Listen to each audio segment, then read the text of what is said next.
தூய ஆவியே துணையாக வருவீர். இறை வல்லமையும் இறை ஞானத்தையும் நிறைவாயினில் பொழிந்தருள்வீர். இறை வல்லமையும் இறை ஞானத்தையும் நிறைவாயினில் பொழிந்தருள்வீர். சொல்லை வாரும் வாருமே என்னில் நிறைவாய் வாருமே. வாங்கப்பா அப்பா, நீங்க வாங்கப்பா, இறங்கி வாங்கப்பா.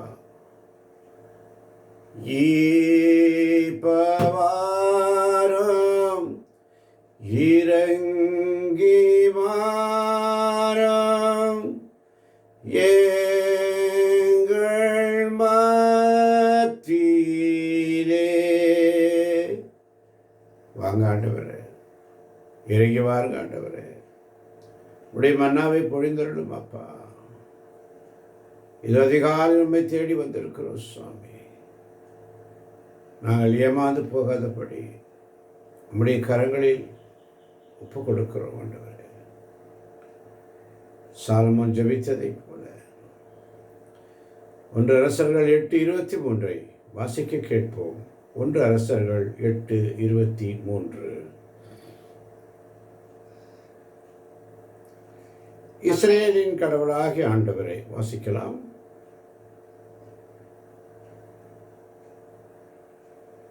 ஆமென். இஸ்ரேலின் கடவுளாகிய ஆண்டவரே, நீர் உம் அடியானாகிய என் தந்தை தாவீதை நோக்கி, நீ என்னை மறவாமல் நடத்தி கொண்டது போல் உன் பிள்ளைகள் என்னை மறவாது தக்க நெறியில் நடப்பார்களேயாகில் இஸ்ரேலின் அரியணையில் வீற்றிருக்க அவர்களுள் ஒருவன் இல்லாமல் போக மாட்டான் என்று சொன்னதை நிறைவேற்றும்.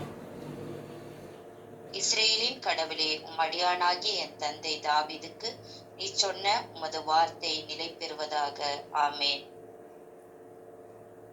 1 அரசர்கள் 8:23 வாசியுங்கள். ஆமென். அவர் மன்றாடியது, இஸ்ரேலின் கடவுளாகிய ஆண்டவரே, மேலே விண்ணிலும் கீழே மண்ணிலும் உம்மை போன்ற வேறு கடவுள் யாரும் இல்லை. உமது முன்னிலையில் முழு உள்ளத்தோடு உமக்கு கீழ்ப்படிந்து நடக்கும் உம்முடைய அடியாருக்கு உமது உடன்படிக்கையின்படி தவறாது பேரன்பு காட்டி வருகிறீர். ஆமேன். ஆமேன். கைகளை உயர்த்தி ஜெபிக்கிறார். 22 மிக அழகாக சொல்லும். வாசிக்கலாம். 22 ஆமேன். பின்னர் சாலமோன் ஆண்டவரின் பலிபீடத்தை நோக்கி நின்று கொண்டு இஸ்ரேல் சபையார் அனைவர் முன்னிலையில் வானத்துக்கு நேரே தம் கைகளை உயர்த்தி. ஆமேன். வானத்துக்கு நேரே தம் கைகளை உயர்த்தி இஸ்ரேல் சபையார் முன்னிலையில் எப்படி ஜெபிக்கிறார் சாலமோன் ராஜா. ராஜாவுடைய ஜெபம் எப்படி இருந்தது? கைகளை உயர்த்தி ஜெபிக்கிறார். இஸ்ரேலின் கடவுளாகிய ஆண்டவரே, மேலே விண்ணிலும் கீழே மண்ணிலும் உம்மை போன்ற வேறு கடவுள் யாரும் இல்லை. உமது முன்னிலையில் முழு உள்ளத்தோடு உமக்கு கீழ்ப்படித்தும் நடக்கும் உம்முடைய அடியாராகிய உம் உடன்படிக்கையின்படி தவறாது பேரன்பு காட்டி வருகிறீர் என்று சொல்லி இங்கு வந்திருக்கின்ற ஒவ்வொரு பிள்ளைகளுக்காக என் கரங்களை உயர்த்துகிறேன் ஆண்டவரே. கைகளை உயர்த்தி ஆண்டவரை ஸ்துதிக்கும் பொழுது உம்முடைய உடன்படிக்கையின்படி தவறாத நீர் எங்களுக்கு பேரன்பு காட்டி வருகிறேன். இதைதான் 2 குறிப்பேடு 15ஆம் அதிகாரம் 8ஆம் வசனம். 2 குறிப்பேடு 15ஆம் அதிகாரம் 8ஆம் வசனம். ஆமென். ஓதேத்தின் மகள் இறைவாக்கினர் அசரியா உரைத்த இந்த இறைவாக்கை கேட்டபோது ஆசா வீறு கொண்டு எழுந்தான். யூதா பென்யமின் நாடுகளிலும் எப்ராயிம் மலை நாட்டில்தான் கைப்பற்றியிருந்த நகர்களிலும் காணப்பட்ட அருவருப்புகளை அகற்றினான். ஆண்டவரது மண்டபத்தின் முன் இருந்த அவரது பலிபீடத்தை புதுப்பித்தான். ஆமென். ஆமென். ஆண்டவரது மண்டபத்தின் முன் இருந்த அவரது பலிபீடத்தை புதுப்பித்தான். ஆண்டவரது மண்டபத்தின் முன் இருந்த அவரது பலிபீடத்தை புதுப்பித்தார். அல்லேலூயா. அல்லேலூயா. ஒவ்வொரு நாளும் புதுப்பிக்கணுங்க. நம்ம ஒவ்வொரு நாளும் ஆண்டவர் சமூகத்தில் சாலமோன் ஜெபித்ததை போல மேலே விண்ணிலும் கீழே மண்ணிலும் உம்மை போன்ற வேறு கடவுள் யாரும் இல்லைப்பா என்று சொல்லி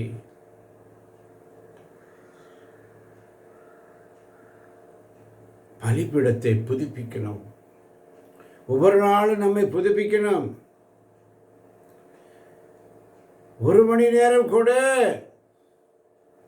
1 மணி நேரம் ஆண்டவருக்கு கொடு. இறை வார்த்தையை கேட்பதிலும், இறை வார்த்தைக்கு செவிமடுப்பதிலும், இறை வார்த்தையை வாசிப்பதிலும், இறை வார்த்தைக்கு முக்கியத்துவம் கொடுப்பதிலும் 1 மணி நேரம். 1 மணி நேரம் உங்களால் ஜெபிக்க வரவில்லையா என்று சொல்லி ஒவ்வொரு நாளும் புதுப்பிக்கணும். காலை மாலை தானியேல் 3 வேளை ஜெபித்தார். ஒரு நாளும் தானியேல் சுயநலமாக ஜெபிக்கவில்லை. எருசலேமை நோக்கி பலகணியை பார்த்து ஜெபிப்பார். முதல் தன்னுடைய பாவங்களை சுத்திகரித்துக் கொள்வார் மற்றும் மற்றவருடைய பாவங்களுக்காக பரிந்துரை ஜெபம் செய்வார் தானியேல். நாமும் அழைக்கப்பட்டிருக்கிறோம். 1 மணி நேரம் ஆண்டவருக்கு கொடுப்பாயா? முழு உள்ளத்தோடு கொடுப்பாயா? ஆமான் வாழ்ந்தவர்களே, அதுதான் யாக்கோபு எழுதிய திருமுகத்திலே மிக அழகாக சொல்லப்பட்டிருக்கிறது. 19ஆம் வசனம். என் அன்பார்ந்த சகோதர சகோதரிகளே, இதை தெரிந்து கொள்ளுங்கள். என் அன்பார்ந்த சகோதர சகோதரிகளே, இதை தெரிந்து கொள்ளுங்கள். ஒவ்வொருவரும் கேட்பதின் வேகமும், பேசுவதிலும், சினம் கொள்வதிலும் தாமதமும் காட்ட வேண்டும். ஒவ்வொருவரை குறித்து ஆண்டவர் அழகாக சொல்லுகிறார். என் அன்பார்ந்த சகோதர சகோதரிகளே, இதை தெரிந்து கொள்ளுங்கள். ஒவ்வொருவரும் கேட்பதில் வேகம், இறைவார்த்தையை கேட்பதில் வேகம், பேசுவதிலும் சினம் கொள்வதிலும் தாமதம். இறைவார்த்தையை கேட்பதில் வேகம், பேசுவதிலும் சினம் கொள்வதிலும் தாமதம் காட்ட வேண்டும். இந்த சினம், கோபம், அதுதான் நம்மை அழித்து விடுகிறது. அதனால தான் 12ஆம் வசனம் சொல்லப்படுகிறது, நமக்கு சோதனை வருகிறது. யாக்கோபு எழுதிய திருமுகம் 1:12 வாசிக்கிறோம். சோதனையை மன உறுதியுடன் தாங்குவோர் பேறு பெற்றோர். சோதனையை மன உறுதியுடன் தாங்குவோர் பேறு பெற்றோர். ஏனெனில் அவர்களது தகுதி மெய்ப்பிக்கப்படும் போது தம்மீது அன்பு கொள்வோருக்கு கடவுள் வாக்களித்த வாழ்வாகிய வெற்றி வாகையினை அவர்கள் பெறுவார்கள். அல்லேலூயா. அல்லேலூயா. வெற்றி வாகையினை. நமக்கு தாய்நாடு எது? விண்ணகமே தாய்நாடு. ஆமன் வாழ்ந்தவர்களே, என் அன்பு சகோதரமே சகோதரியே, இதை தெரிந்து கொள்ளுங்கள். ஒவ்வொருவரும் கேட்பதில் வேகமும் பேசுவதிலும் சினம் கொள்வதிலும் தாமதம் காட்ட வேண்டும். மீண்டும் வாசிக்கலாம். 2 குறிப்பேடு 15ஆம் அதிகாரம் 8ஆம் வசனம். ஆமென்.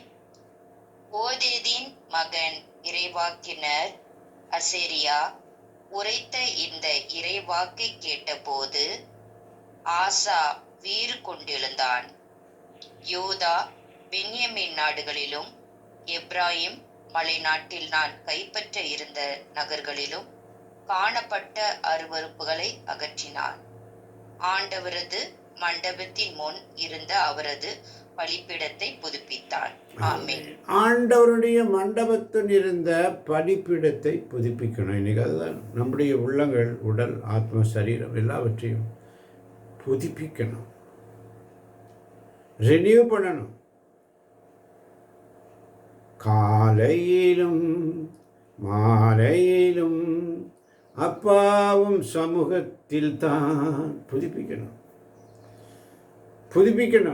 ஒவ்வொரு நாளும் புதுப்பிக்கணும். பலிப்பீடத்தை புதுப்பித்தார். ஆமன் வாழ்ந்தவர்களே, எனவே செய்ய வேண்டியது என்ன? 20ஆம் வசனம் சொல்றது பாருங்க. மனிதரின் சினம் கடவுளுக்கு ஏற்புடைய செயல்கள் நிறைவேற்ற தடையாயிருக்கிறது.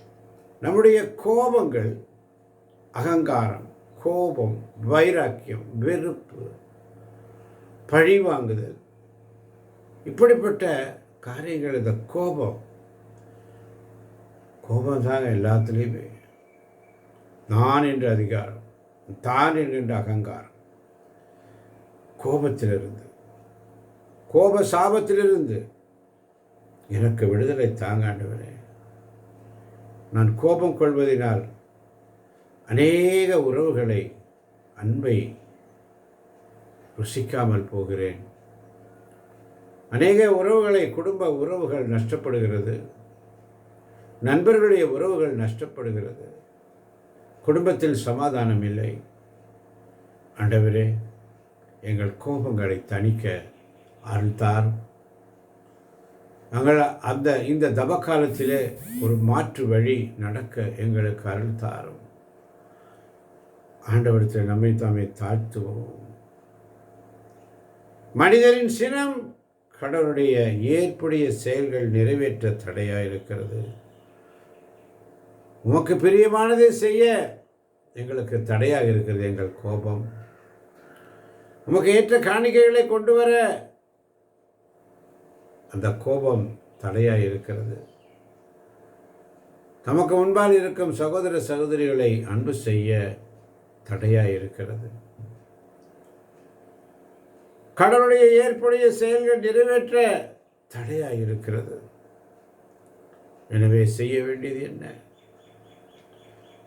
எனவே எல்லா வகையான அழுக்கையும் உங்களிடம் மிகுந்துள்ள தீமையும் அகற்றி, முதலாவது காரியம், எல்லா வகையான அழுக்கையும் உங்களிடம் மிகுந்துள்ள தீமையையும் அகற்றி, தீமையை அகற்ற.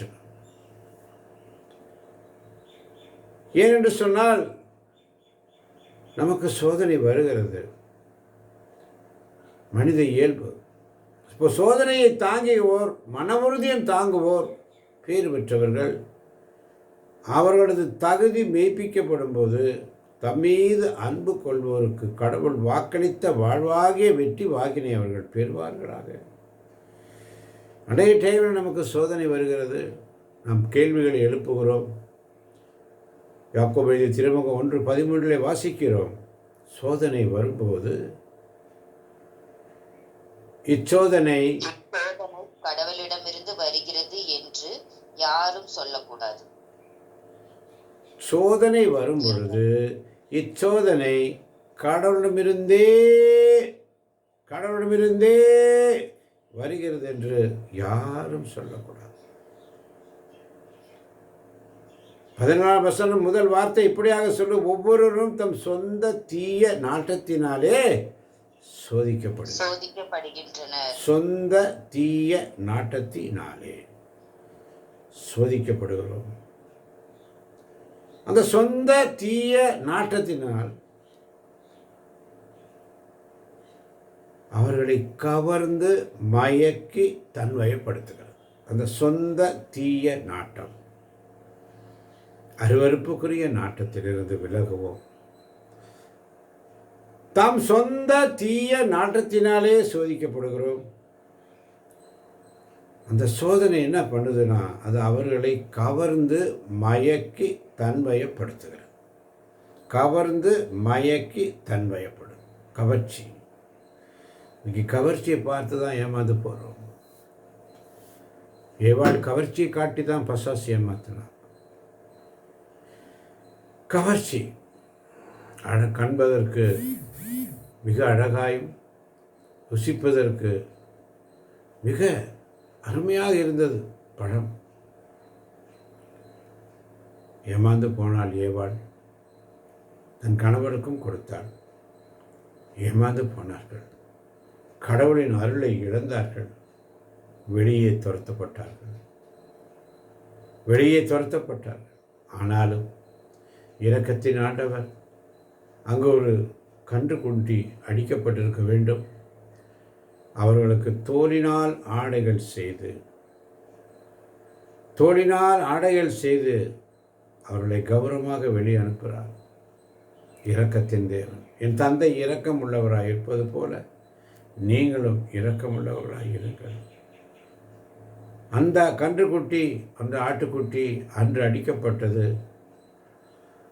ஆதாம் செய்த பாவத்திற்காக அடிக்கப்பட்ட கன்றுக்குட்டி இன்று புதிய ஆதாமாக நம்முடைய இயேசு கிறிஸ்து ஒரே முறை அடிக்கப்பட்டு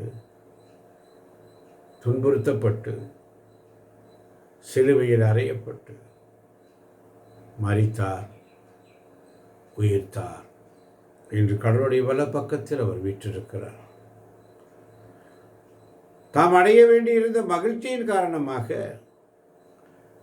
எந்த ஒரு காரியத்தையும் அவர் பொருட்டாக எண்ணவில்லை. ஆண்டோட சமூகத்திலே தந்தையின் திருவுளத்தை நிறைவேற்றக்கூடிய ஒரு அருமை மகனாக இந்த உலகத்திலே இயேசு வாழ்ந்து காட்டினார். எனவே நாம் செய்ய வேண்டியது என்ன? எல்லா வகையான அழுக்கையும் உங்களிடம் மிகுந்துள்ள தீமையும் அகற்றி உங்கள் உள்ளத்தில் ஊன்றப்பட்ட வார்த்தையை பணிவோடு ஏற்றுக்கொள்ளுங்கள். அதுவே உங்களை மீட்க வல்லது.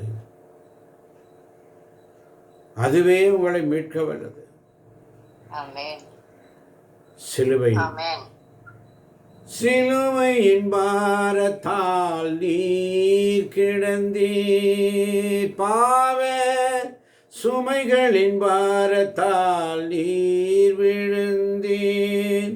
வீழ்ந்து கிடந்த நீர் எழுந்தது போல, விழுந்து கிடந்த நீர் எழுந்தது போல என்னையும் எழ செய்தருளும் ஐயா, என்னையும் எழ செய்தருளும். வல்லமை தாராயோ, வல்லமை தாராயோ, வல்லமை தாராயோ, வல்லமை தாராயோ. இயேசுவே வல்லமை எனக்கு தாரும், வலுவற்று போகும்போது எனக்கு உதவும். வீழ்ந்தார், எழுந்து நின்றார். வீழ்ந்தார், எழுந்து நின்றார். சோதனை வரும்பொழுது சோதனை கடவுளிடமிருந்து வருவது என்று யாரும் சொல்லக்கூடாது. ஆனால் ஒரு பாவம் அறியாத இயேசு வீழ்ந்தார். பாடல்கள் அழகாக, திருந்துவா என்று நான் நினைத்தேன், நீயோ சிலுவை ஏற்றிவிட்டாய்.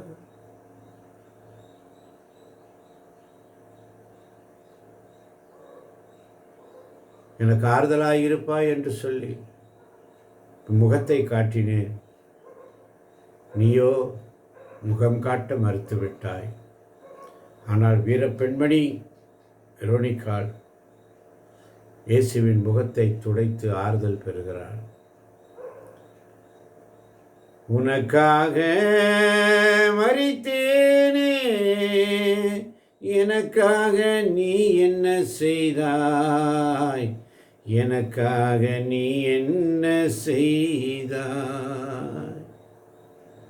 அருமையான பாடல் வரிகள். உங்களுக்கு இரக்கம் காட்டி காட்டி சலித்து போனேன். அவன் வாழ்ந்திருக்கிறேன்.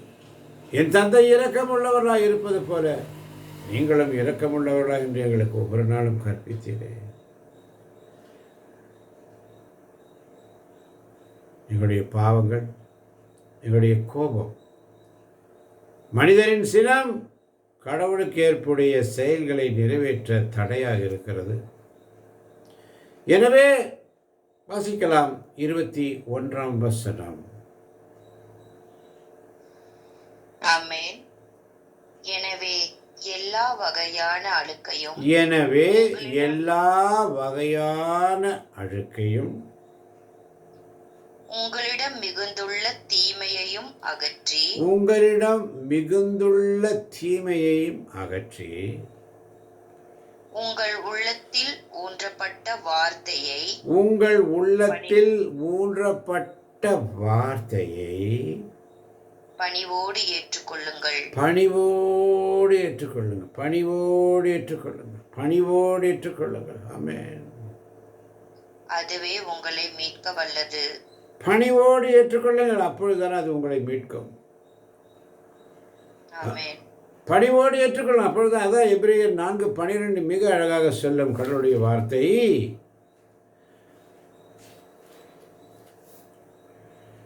உயிருள்ள ஆமென். கடவுளுடைய வார்த்தை உயிருள்ளது. கடவுளுடைய வார்த்தை உயிர் உள்ளது, ஆற்றல் வாய்ந்தது, ஆற்றல் வாய்ந்தது, இரு பக்கமும் வெட்டக்கூடிய எந்த வாளினும் கூர்மையானது. இரு பக்கமும் வெட்டக்கூடிய எந்த வாளினும் கூர்மையானது. ஆன்மாவையும் ஆவியையும் பிரிக்கும் அளவுக்கு குத்தி ஊடுருவுகிறது. ஆன்மாவையும் ஆவியையும் பிரிக்கும் அளவுக்கு குத்தி ஊடுருவுகிறது. எலும்பு மூட்டையையும் மச்சையையும் அவ்வாறே ஊடுருவுகிறது. எலும்பு மூட்டையும் மஜ்ஜையும் அவ்வாறே ஊடுருவுகிறது. உள்ளத்தின் சிந்தனைகளையும் நோக்கங்களையும் சீர்தூக்கி பார்க்கிறது. உள்ளத்தின் சிந்தனைகளையும் நோக்கங்களையும் சீர்தூக்கி பார்க்கிறது. அல்லேலூயா. ஆமென். அல்லேலூயா. இந்த வார்த்தையை ஒவ்வொரு நாளும் வாசிக்க வாய்ப்பு கிடைக்கும் போதெல்லாம் ஆவியானவர் இந்த வார்த்தையை நமக்கு கொடுத்துட்டே இருக்காரு. ஏன்? வாய் ஏன்? நம்முடைய கோபம் கடவுளுக்கு ஏற்புடைய செயல்களை நிறைவேற்ற தடையாக இருக்கிற கோபம். எல்லா வகையான அழுக்கையும் உங்களிடம் மிகுந்துள்ள தீமையும் அகற்றி உங்கள் உள்ளத்தில் ஊன்றப்பட்ட வார்த்தை, அதுதான் அந்த வார்த்தை. உங்கள் உள்ளத்தில் ஊன்றப்பட்ட வார்த்தை, இறை வார்த்தை, விதை விதைக்கப்படணும். ஆண்டவரே, இறை வார்த்தை நம்முடைய உள்ளங்களில் விதைக்கப்படணும். விதைக்கப்படும் பொழுது நற்கனி கொடுக்கிற பிள்ளைகளாக, நற்கனி கொடுக்கிற பிள்ளைகளாக நாம் மாற ஆண்டவர் அழைக்கிறார். இறை வார்த்தை கேட்டால் மட்டும் பத்தாது. அதனால்தான் 22ஆம் வசனம், இறை வார்த்தையை கேட்கிறவர்களாக மட்டும் இருந்து உங்களை ஏமாற்றிக் கொள்ள வேண்டாம். ஏமாற்றிக் கொள்கிறோம். நாமே கேட்கிறோம். ஒரு மாற்றத்தை ஆண்டவர் விரும்புகிறார். இன்று முடிவெடுப்போம். எல்லா வகையான அழுக்கையும் நீக்க நீர் எங்களுக்கு உதவி செய்யும் ஆண்டவரே. சுத்திகரியும் ஆண்டவரே. அன்று 6 கற்றாடிகளை சுத்திகரித்ததைப் போல எங்கள் உள்ளங்களை நீர் சுத்திகரியும் ஆண்டவரே. நீர் சுத்திகரித்தால் ஒழிய வேறு யார் சுத்திகரிப்பார்? நீர் இரக்கம் காட்டினால் ஒழிய வேறு யார் இரக்கம் காட்டுவார்? எங்களை சுத்திகரியும் ஆண்டவரே. ஒவ்வொருவரும் தன்னுடைய வாய்களை திறந்து, ஆண்டவரே, உமக்கு பிரியமானதை செய்ய எனக்கு கற்றுத்தாரும் இயேசுவேன்னு சொல்லி, உமக்கு பிரியமானதை செய்ய எனக்கு கற்றுத்தாங்க. ஒவ்வொரு நாளும் கற்றுத்தரீங்க, நான் மறந்து போகிறேன். அதிலிருந்து விடுதலை பெற ஆசைப்படுகிறேன். ஆனால் அது நடக்க முடியவில்லை. காரணம் என்ன? எங்களுக்குள்ளே இருக்கின்ற தீய நாட்டம் கவர்ந்து மயக்கி எங்களை பயப்படுத்துகிறது. அந்த தீய நாட்டம் கருக்கொண்டு பாவத்தை பெற்றெடுக்கிறது. பாவம் முழு வளர்ச்சி அடைந்து சாவை விளைவிக்கிறது. ஓ சாவே, உன் கொடுக்கெங்கே? ஓ சாவே, இன்னைக்கு நம்முடைய உள்ளம் பதற்றம் அடைகிறது. இந்த உலக போர் நடந்து கொண்டிருக்கிறது, யாருக்குமே தெரியாது. அநேக மக்கள் இறந்து போகிறார்கள், போர் வீரர்கள் அநேக இறந்ததினால் எத்தனையோ பெண்மணிகள், விதவைகள், அனாதைகள் ஆகிறார்கள், கைவிடப்பட்டு போகிறார்கள். குழந்தைகள் கண்ணீரும் கவலையும். இங்கே நாம் மிக சந்தோஷமாக இருக்கிறோம், ஒரு கவலையும் இல்லாமல் என் சொந்த காரியம்தான் பார்க்கணும்னு சொல்லி நமக்காகவே பார்க்குறோம். நீ உலகத்தில் எப்போ வேண்டுமானாலும் கொரோனா வந்தது போலத்தான். கொரோனா வந்த பொழுது சைனாவில் தானே, அங்கே தானே, இங்கே தானே என்று சொல்லி கொண்டிருந்தோம். உனக்கு வீட்டு பக்கத்திலே வந்துச்சு. ஏன் உன் வீட்டுக்குள்ளேயே வந்துட்டாங்க, உள்ளே வந்துட்டான் அந்த கொள்ளை நோய். எத்தனையோ இன்றைக்கி குடும்பங்கள் கணவனை இழந்து, மனைவி இழந்து, தாயை இழந்து, தகப்பனை இழந்து, பிள்ளைகளை இழந்து தவித்து நிற்கிறோம். அப்பவும் ஆண்டவர் நம்மை சோதித்து பார்த்தார். அந்த நேரத்தில் கொஞ்சம் பக்தி வர மாதிரி இருந்தோம். கொரோனா முடிஞ்சிச்சு, எதுக்கும் பயப்படாதீங்கன்னு சொல்லி ஆறுதல் சொன்னதும் இப்போ பழைய நிலைமைக்கே திரும்பிட்டோம். ஒவ்வொரு நாளும் இன்றே என்று சொல்லி இந்த கொரோனா காலத்தில் நடந்த நிகழ்ச்சியை நம் மனதில் வைப்போம். அது ஒன்றே போதும். ஆண்டவர் மீது உண்மையான பேரன்பு கொள்ளவும், அவருடைய வார்த்தைகளுக்கு கீழ்ப்படிக்கவும். அதனால தான் இறை வார்த்தையை கேட்கலாக மட்டும் இருந்து உங்களை ஏமாற்றிக் கொள்ள வேண்டாம். அதன்படி நடக்கிறவர்களாய் இருங்கள். 23, 24 வசனம் மிக அழகாக சொல்லும். வாசிக்கலாம். ஏனென்றால் வார்த்தையை கேட்டு அதன்படி நடவாதோர் கண்ணாடியிலே தம் முகத்தை பார்த்து விட்டு சென்ற உடனே தாம் எவ்வாறு இருந்தார் என்பதை மறந்துவிடும் ஒரு மனிதனுக்கு ஒப்பாவர். ஆமென். வார்த்தையை கேட்டு அதன்படி நடவாதோர். ஒரு முகத்தை பார்க்குறோம், மேக்கப் பண்ணுறோம், முகத்தை பார்க்குறோம், போயிடுறோம், மறந்து போயிடுறோம். மீண்டும் வந்து கண்ணாடியை பார்க்குறோம், எப்படி இருக்கிறோம் என்று சொல்லி உடனே தாம் எவ்வாறு இருந்தார் என்பதை நாம் மறந்து விடுகிறோம். மீண்டும் மீண்டும் கண்ணாடிக்கு முன்னாடி வந்து நின்றுடுவோம். அது இயற்கை நியதி. சேஞ்ச் கரெக்டாக இருக்கா, ட்ரெஸ் கரெக்டாக இருக்கா, அது சரியாக இருக்கா, இது சரியா வந்து பார்க்குவோம். இல்லாட்டி வீட்டிலே பார்ப்போம், இல்லாட்டி பேக்கில் வச்சுட்டே பார்ப்போம். அப்படி தான் இருக்கிறோம். வார்த்தையை கேட்கிறோம், அதன்படி நடக்க ஆர்வம் இல்லாமல் இருக்கிறோம். அந்த ஆர்வத்தை எங்களுக்கு கொடுங்கப்பான்னு ஜெபிக்கணும். ஆமன்பாதர்களே, ஒவ்வொரு நாளும் அவனுடைய சமூகத்தில் இன்னைக்கு அநேகர் நான் எல்லாம் வாசிக்கிறேன், எல்லாம் ஜெபிக்கிறேன், எல்லாமே பண்ணுறேன் என்று சொல்லி 26ஆம் வசனத்தில் வாசித்து பாருங்கள். தாம் சமய பற்றுடையோர் என எண்ணிக்கொண்டிருப்போர் தம் நாவை அடக்காமல் இருப்பார் என்றால் தம்மையே ஏமாற்றிக் கொள்வார். அல்லேலூயா. அல்லேலூயா. தாம் சமய பற்றுடைய என எண்ணிக்கொண்டிருப்போர், நான் நல்ல டீச்சர், நான் நல்லா வேதம் படிப்பிக்கிறேன், நான் நல்லா வாசிக்கிறேன், நான் எல்லாம் செய்கிறேன், பிள்ளைகளை நான் வளர்த்துறேன், நல்லா செய்கிறேன், அது செய்கிறேன், இது செய்கிறேன், திருப்படிக்கு போகிறேன், ஜபமாலை சொல்கிறேன், சிலுவைப்பாதை சொல்கிறேன், எல்லாமே செய்கிறேன்.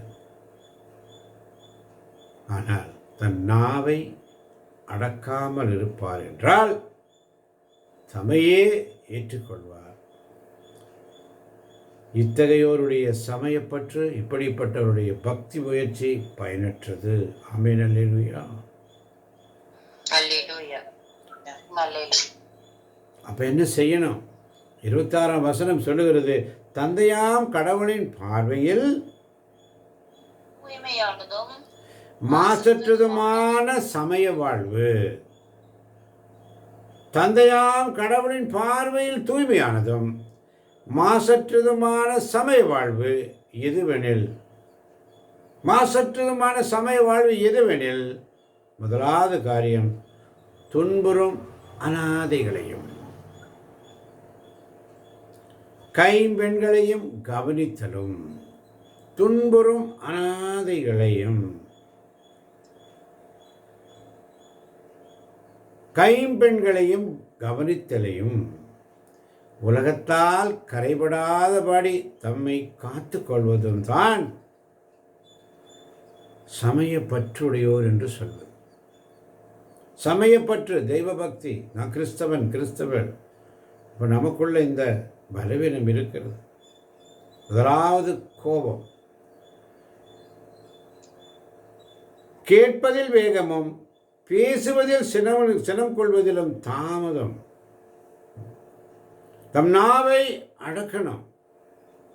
நாவை அடக்காமல் இருப்பார் என்றால் தம்மையை ஏமாற்றிக் கொள்வார்கள். மறந்து போக வேண்டாம், கடவுளுடைய பார்வையில் தூய்மையானதும் கடவுளுடைய பார்வையில் மாசற்றுமான சமய வாழ்வு, கிறிஸ்தவன் கிறிஸ்தவள் என்கின்ற சமய வாழ்வு. அதை தான் இன்றைக்கு ஆண்டவர் நமக்கு வெளிப்படுத்துகிறார். இறைவார்த்தையை கேட்பவர்களாக மட்டும் இருந்து உங்களை ஏமாற்றிக் கொள்ள வேண்டாம், அதன்படி நடக்கிறவர்களாயும் இருங்கள் என்று சொல்லி. ஆமன் வாழ்ந்தவர்களே, ஒவ்வொரு நாள் அவருடைய சமூகத்தில். அதனால்தான் 2ஆம் அதிகாரம் 1ஆம் வசனம் மிக அழகாக சொல்லுகிறது, ஏழைகளை மதித்தல். என் சகோதர சகோதரிகளே, இயேசு கிறிஸ்துவினிடம் நம்பிக்கை கொண்டுள்ள நீங்கள் ஆள் பார்த்து செயல்படாதீர்கள். ஆமென். ஆள் பார்த்து செயல்படாதீர்கள். மனிதர்கள் பெரும்பாலும் ஆள் பார்த்து செயல்படுகின்றனர். ஆனால் கடவுள் ஆள் பார்த்து செயல்படுபவர் அல்ல. கடவுளின் மக்களான கிறிஸ்தவர்களும் ஆகிய நீங்களும் நானும் பாரபட்சமின்றி சமநிலையும் பொதுநிலையும் கொண்டு செயல்பட வேண்டும். திருச்சபைக்குள்ளே, இந்த குட்டி திருச்சபைக்குள்ளே, இந்த குடும்பத்திலே, இடைபடா சகாய மாதா பரிந்துரை ஜபத்திற்குள்ளே எந்த விதமான வேற்றுமையும் காண்பித்தல் ஆகாது. நிறம், பணம், பதவி, இனம், மொழி, நாடு என்ற காரணத்தில் நிலவி வரும் ஏற்ற தாழ்வுகளை இங்கே யாக்கோபு எழுதிய திருமுகம் சாடுகிறது. ஆவியானவர் இங்கே சாடுகிறார். வசதியும் செல்வாக்கும் உள்ளவர்களுக்குத்தான் திருச்சபையில் முதலிடம் என்ற துயர நிலை அகற்றப்பட வேண்டும். கடவுள் ஏழைகளை தேர்ந்து கொண்டார். எளியோரின் நலனின் அக்கறை கொள்பவர் பேறு பெற்றவர் என்று சொல்லியிருக்கிறார். ஆள் பார்த்து செயல்படாதீர்கள். ரோமையருக்கு எழுதிய திருமுகம் 2ஆம் அதிகாரம் 11ஆம் வசனம் மிக அழகாக சொல்லும். ரோமையர் 2:11. ஆமென். ஏனெனில் கடவுள் ஆள் பார்த்து செயல்படுவதில்லை. ஆமென். கடவுள் ஆள் பார்த்து செயல்படுவதில்லை என்ற சிந்தனையோடு கேட்கப் போகின்ற, கேட்டுக்கொண்டிருக்கின்ற, யூடியூப் வழியாக கேட்கின்ற ஒவ்வொரு பிள்ளைகளையும் தேவன் தாமே நிறைவாக நிறைவாக நிறைவாக ஆசீர்வதிப்பாராக.